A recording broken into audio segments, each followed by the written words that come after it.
राजस्थान सरकार की वरिष्ठ नागरिक तीर्थ यात्रा 2026 के तहत हवाई तीर्थ यात्रा का आगाज बीकानेर संभाग से हुआ। देवस्थान मंत्री जोराराम कुमावत ने श्रद्धालुओं को लेकर जा रही बस को हरी झंडी दिखाकर रवाना किया। बीकानेर संभाग के 43 वरिष्ठ नागरिक पहले दिल्ली और वहां से हवाई जहाज के माध्यम से काठमांडू के लिए रवाना होंगे।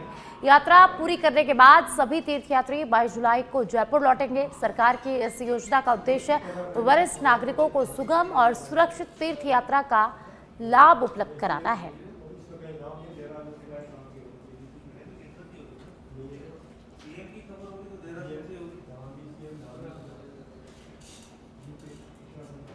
सीमावर्ती जिले जैसलमेर में कानून व्यवस्था को और अधिक मजबूत बनाने के उद्देश्य से जिला पुलिस अधीक्षक अभिषेक शिवहरे ने बैठक ली है। जैन उत्कर्ष भवन में सीएलजी सदस्यों की बैठक आयोजित की गई। बैठक में शहर के गणमान्य नागरिकों, महिलाओं, युवाओं और बुजुर्गों ने ट्रैफिक व्यवस्था, रात्रि गश्त, पुलिस चौकियों पर पर्याप्त जाब्ता, नशाखोरी पर सख्त कार्रवाई और पर्यटकों से जुड़ी लपकागिरी जैसी समस्याएं इस बैठक में उठाई। एसपी ने अधिकारियों को सभी सुझावों और शिकायतों पर गंभीरता से कार्रवाई के निर्देश दिए। उन्होंने बताया कि इन मुद्दों के समाधान के लिए विस्तृत एक्शन प्लान तैयार किया जाएगा और अगले 15 दिनों में विशेष अभियान चलाकर कानून व्यवस्था को और अधिक प्रभावी बनाया जाएगा। दूसरा, देखिए, आज जो बैठक ली गई उसमें 3-4 तरह की समस्याएं मुख्यतः लोगों ने रखी हैं। एक, शहर में जो पुराने एरियाज हैं वहाँ पे ट्रैफिक व्यवस्था। दूसरा, रात्रि गश्त और गश्त जो चौकियाँ हैं उस पर प्रॉपर जाब्ता रखने के लिए। तीसरा, नशे जो है नशाखोरी के ऊपर और कठोर कार्रवाई करने के लिए। तो ये 2-3 समस्याएं जो लोगों, और चौथा लपकागिरी। तो जो लोगों ने ये जो समस्याएं रखी हैं, तो अब हम थाने में बैठ के इस पर अब एक्शन प्लान बना के आगे 15 दिनों पे इस पर सख्त कार्रवाई करेंगे। देखिए, आज ऊर्जा मंत्री हीरालाल नागर ने जिला परिषद सभागार में सांगोद विधानसभा क्षेत्र के विकास कार्यों की समीक्षा बैठक लेकर अधिकारियों को गुणवत्ता से कोई समझौता नहीं करने के निर्देश दिए हैं। उन्होंने कहा कि हर गांव में शमशान तक सुगम रास्ता और आवश्यक सुविधाएं सुनिश्चित की जाए ताकि बारिश के दौरान अंतिम संस्कार में किसी तरह की परेशानी न हो। मंत्री ने टीन शेड की जगह आरसीसी मॉडल शमशान विकसित करने, बाउंड्री वॉल, पेयजल और पौधारोपण की व्यवस्था करने के निर्देश दिए। साथ ही अधिकारियों को कार्यों में लापरवाही नहीं बरतने, सीसी सड़क के साथ मजबूत नालियां बनाने और विकास कार्यों की नियमित मॉनिटरिंग करने के लिए पंचायत स्तर पर अभियंताओं की तैयारी सुनिश्चित करने की बात कही। गांव से जुड़ी हमारी समस्याएं हैं, चाहे वो हम जब भी गांव में जाते हैं हमारी जन समस्याओं को लेकर के और सुनने के लिए जाते हैं, तो मुझे अक्सर लगता है कि गांव में नालियाँ टूटी हुई है।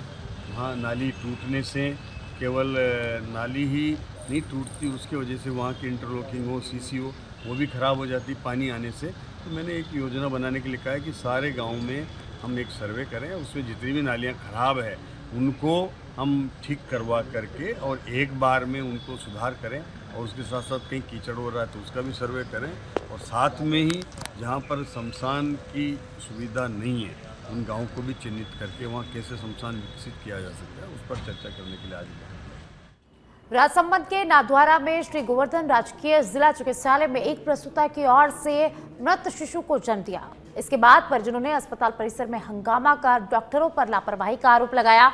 प्रसूता के पति का आरोप है कि अस्पताल पहुंचने के बाद समय पर जांच और प्रसव नहीं कराया गया, जिससे बच्चे की जान चली गई।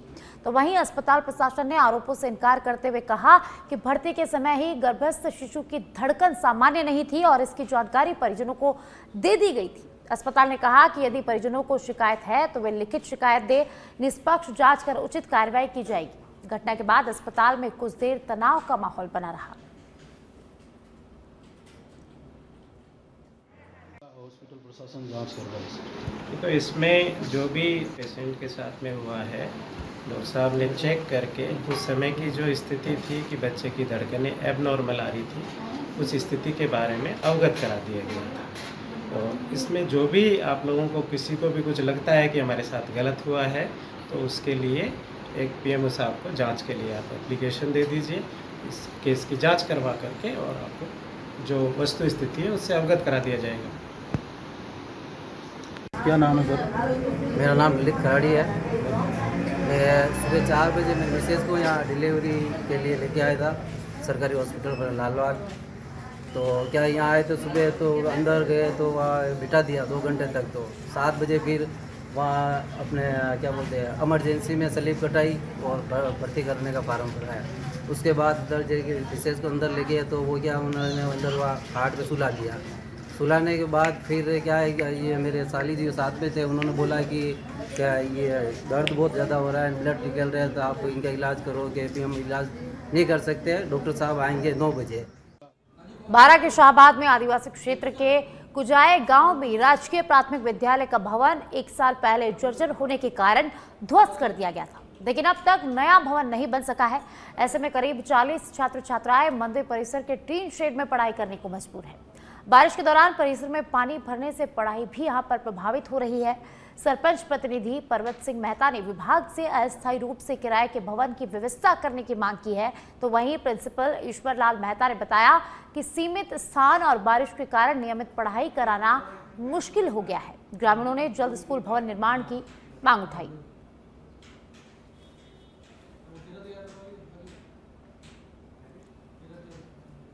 धौलपुर में बाड़े क्षेत्र के पंजाबीपुरा के पास खेत में 16 वर्षीय बालक का शव मिलने के बाद परिजनों और ग्रामीणों ने बाड़े बसेड़ी मार्ग पर जाम लगा दिया।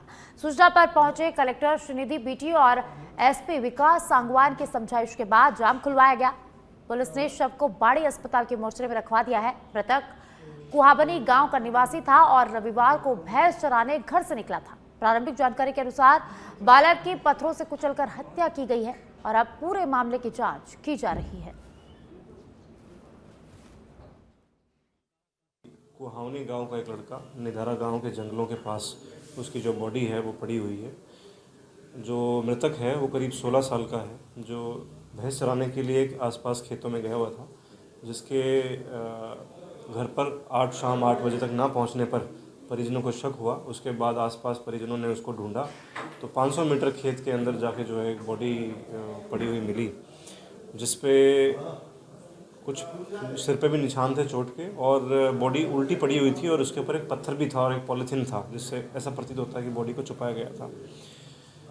ग्रामीणों के द्वारा जो है कल रात से उसके बाद प्रदर्शन किया जा रहा था। आज सुबह उनकी समझाइश की गई और आश्वस्त किया गया है कि शीघ्र जो आरोपी हैं इस पूरे घटनाक्रम में इन्वॉल्व हैं उनको ढूंढ लिया जाएगा और सख्त विधिक कार्रवाई इनके विरुद्ध की जाएगी। इनकी क्या मांग थी सर?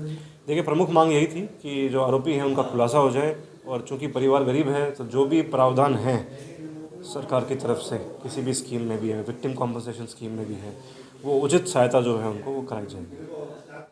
जैसलमेर में बहुचर्चित एलडीसी भर्ती परीक्षा प्रकरण में एसपी अभिषेक शिवहरे ने पहली बार मीडिया के सामने अपना पक्ष रखा है।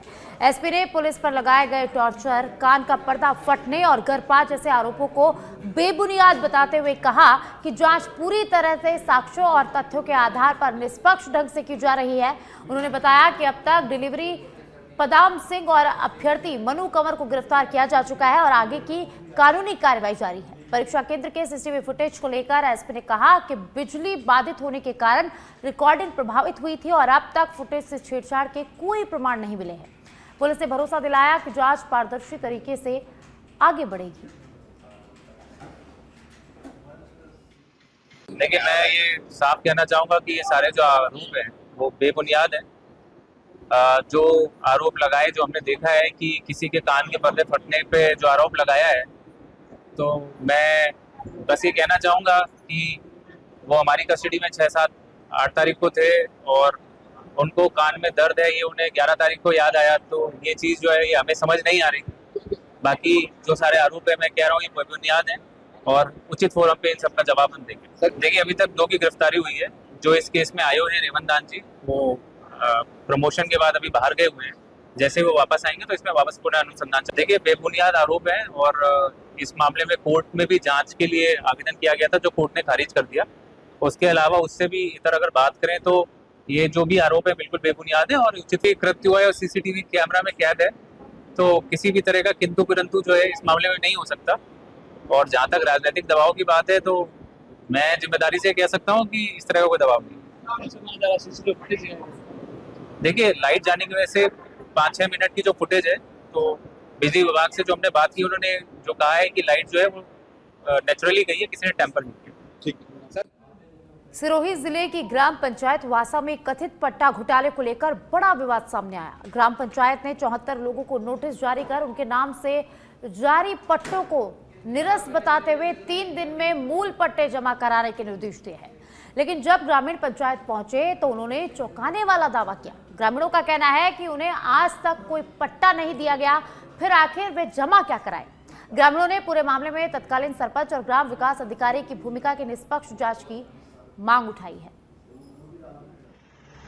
हमारा जगनू देवी हाँ कटारा हो तेरे वाला वासा वाला वासा जो हाँ वासारा किकरा आया था पंचायत में आया था। हमारे साथ पट्टा था, जब पट्टा न छीन लिया, मन पट्टा दिया नहीं, बार बार मन परेशान करे रहा है पंचायत वाला, हमारा पट्टा दिया नहीं, बार बार परेशान करे रहे, मतलब मजूरी करे खावा वाला लोग। अच्छा हाँ तो आया तो कोई मिल गया तो कोई मिल गया नहीं, सब पट्टा नहीं मिल गया, कोई नहीं मिल गया। अच्छा ऐसा नहीं। ठीक है।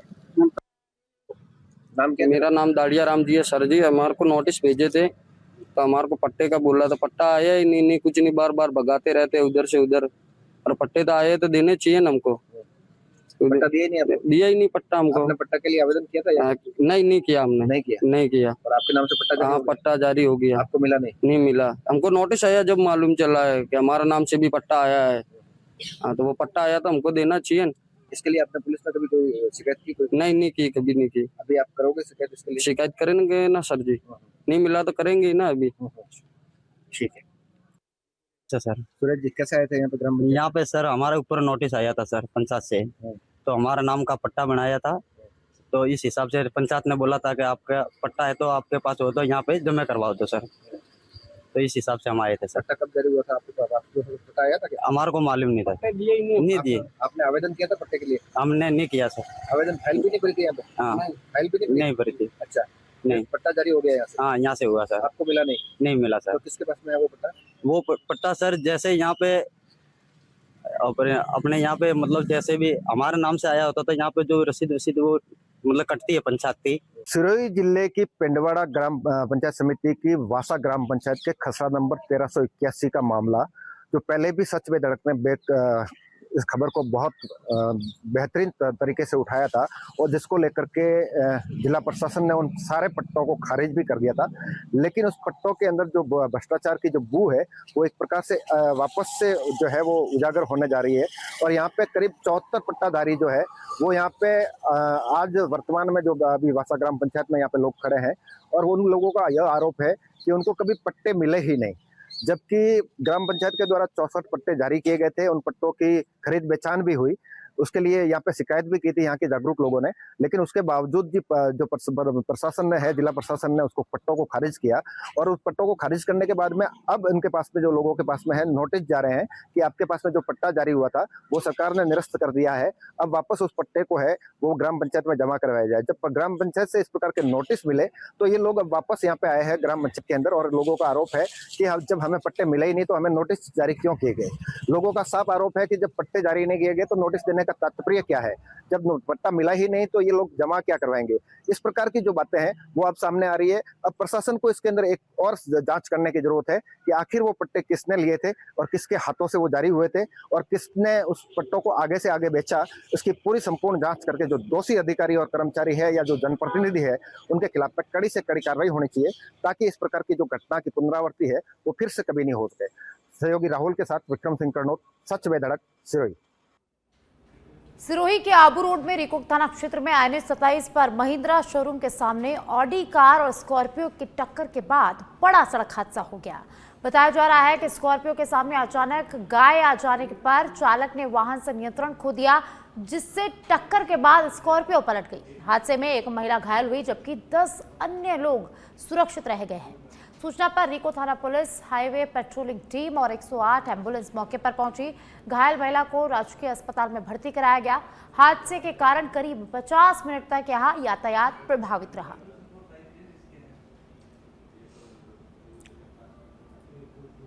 सिरोही के शिवगंज से खबर है, जहां पोसालिया गांव में सफाई व्यवस्था की बदहाली एक बार फिर सामने आई है। अरठवाड़ा से पोसालिया प्रवेश मार्ग के किनारे लंबे समय से कचरे के ढेर पड़े हैं, जहां घुमंतु गोवंश भोजन तलाशते हुए नजर आ रहे हैं। इससे दुर्घटना और संक्रमण का दोनों का खतरा बढ़ने की आशंका जताई जा रही है। ये मार्ग आसपास के कई गांवों को जोड़ने वाला प्रमुख रास्ता है, लेकिन नियमित सफाई नहीं होने के कारण ग्रामीणों और राहगीरों को परेशानी का सामना करना पड़ता है।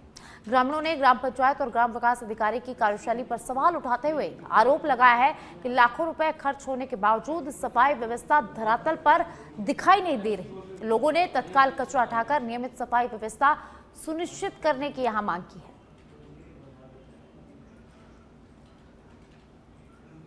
भरतपुर में लंबे इंतजार के बाद बयारा उपखंड क्षेत्र में मानसून ने दस्तक दे दी है। सुबह से आसमान में घने काले बादल छाए रहे और कई स्थानों पर हल्की बूंदाबांदी हुई। मौसम में आए बदलाव से किसानों के चेहरों पर खुशी की लहर देखी गई और राहत भी दिखाई दी। पिछले कई दिनों से बारिश नहीं होने के कारण खरीफ फसलों की बुआई और बढ़वार को लेकर किसान चिंतित थे। किसानों का कहना है कि यदि अगले 1-2 दिनों में अच्छी बारिश होती है तो बाजरा, ज्वार, मूंग, उड़द समेत खरीफ की फसलों को बड़ा लाभ मिलेगा। साथ ही खेतों में नमी बढ़ने से कृषि कार्यों में भी तेजी आएगी और बेहतर पैदावार की उम्मीद मजबूत होगी। झुंझुनू के इंडाली गांव में एक ही रात ग्राम सेवा सहकारी समिति और ई मित्र केंद्र में चोरी की बड़ी वारदात सामने आई। चोर दोनों कार्यालयों के ताले तोड़कर करीब 1.50 लाख यानी कि 1,50,000 रुपए का सामान और 6,000 रुपए नगद चोरी कर ले गए हैं। बदमाशों ने वारदात से पहले सीसीटीवी कैमरों की केबल काटने का भी प्रयास किया। ग्राम सेवा सहकारी समिति के प्रिंटर, पीओएस मशीन, मोबाइल और अन्य उपकरण, जबकि ई मित्र केंद्र से laptop, printer, lamination machine, finger device सहित कई सामान चोरी हुए हैं। सूचना पर पुलिस मौके पर पहुंची और निरीक्षण कर मामला दर्ज कर लिया है और मामले की जांच शुरू कर दी गई है। एक ही रात में 2 जगह चोरी की घटनाओं से ग्रामीणों में गुस्सा है और रात्रि गश्त पर भी सवाल उठ रहे हैं।